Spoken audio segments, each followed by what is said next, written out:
Hi, I'm Joe Bartel from Rotowire, and we're going over the 5 biggest takeaways from Thursday night's Chiefs win against the Ravens. Number 5, Justice Hill got 1 carry for 3 yards on 47 offensive snaps.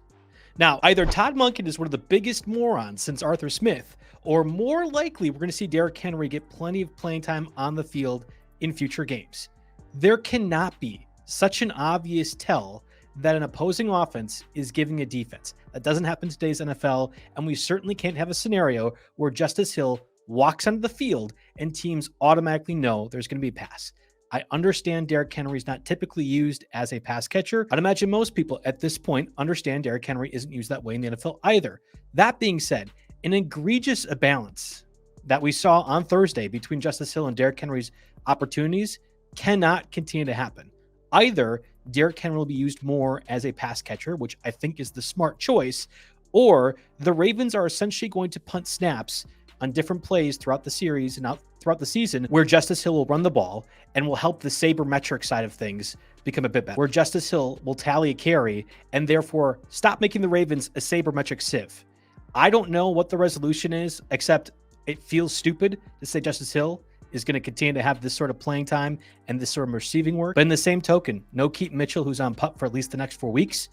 Maybe this is how the balance or imbalance is going to be for ball. Number 4 among the top 5 takeaways from the Thursday night game to the Chiefs and Ravens is Rasheed Rice, our new Slant Boy 2.0.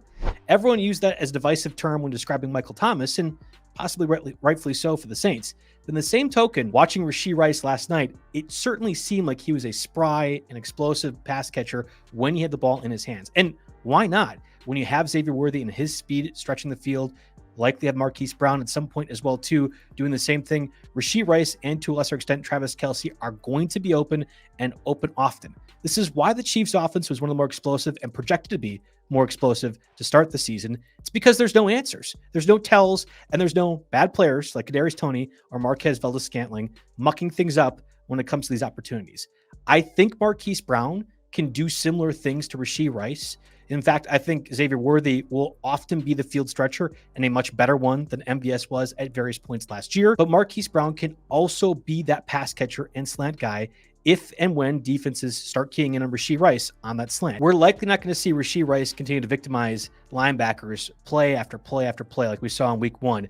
But it's possible what this offense, this scheme, this style, whether it be Hollywood Brown, whether it be Travis Kelce, whether it be Rasheed Rice, are going to continue having that wide open because there is no answer. The answer would be, let's leave Xavier open one-on-one. The answer would be Patrick Mahomes can scramble around. The Chiefs have too many checkmates for defenses to consider play in and play out. It's going to be very hard to stop Casey. My number 3 reaction to the Thursday night football game between the Ravens and Chiefs is trying not to react to the lack of usage from Mark Andrews. And as a 1B, trying not to overreact to Isaiah Likely. Now, don't get me wrong. I thought for sure Isaiah Likely broke his collarbone on that third to last play of the possession. Comes back. Kevin Durant's nearly has a touchdown to tie the game for the Ravens.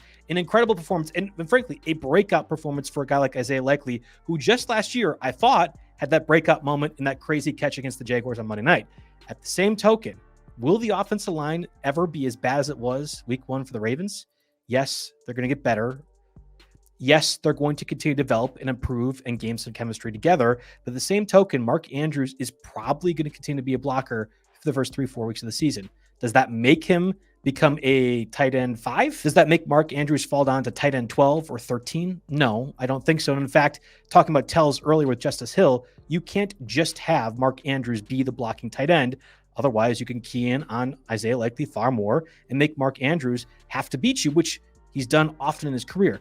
At some point, there will be an adjustment. Todd Monken did not make that for the Ravens in game 1. It's perhaps because they're behind so often, trailing the entire game. But I refuse to believe Mark Andrews is going to be a guy that you want to trade away or get rid of for spare parts. If there's a deal in place that somebody wants to capitalize on Mark Andrews, sure, go for it. And in the same token, again, Isaiah Likely probably going to be one of the hotter waiver wire pickups.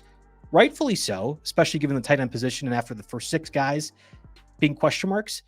I'm not willing to bet that that's what we see moving forward.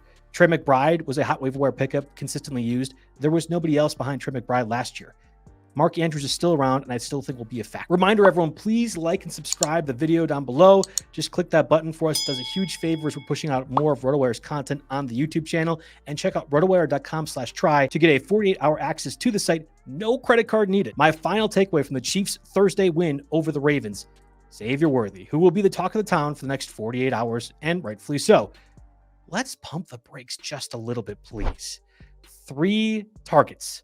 That's all he got. 2 touchdowns, right? One great reverse run, 3 targets. This is a guy who's 165 pounds, soaking wet, and you could tell yourself that maybe the Chiefs were being slow or coy to use him, and rightfully so. Rasheed Rice came on towards the latter half of last season as the Chiefs were working the rookie back into the lineup. You can't do that same thing for Xavier. If you're projecting more workload for Xavier and therefore a bigger fantasy day, he is going to get hurt. This is the same concept I've been applying for Devon Achane, and it's why I've been fading both these players frequently. And if you are aggressively trying to trade for Xavier right now, I'm afraid you're going to get hurt. The 2 touchdowns are great.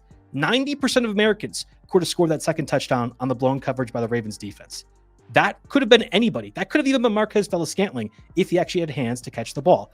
I'm not overreacting to Xavier Worthy's massive breakout performance. It was a great game. He is going to be a valuable real-life weapon for that offense. But fantasy-wise, I don't think Xavier Worthy is going to be someone that you're constantly relying on week in, week out. Unless you get peak Deshaun Jackson. And by the way, peak Deshaun Jackson had only 3 seasons over 1,100 yards and only 2 seasons with 8+ touchdowns. Unless you're getting that from a guy 10 pounds lighter and possibly marginally faster, you're not going to have a wide receiver 2 or flex, which is what I see all the buzz about coming out of Thursday's game.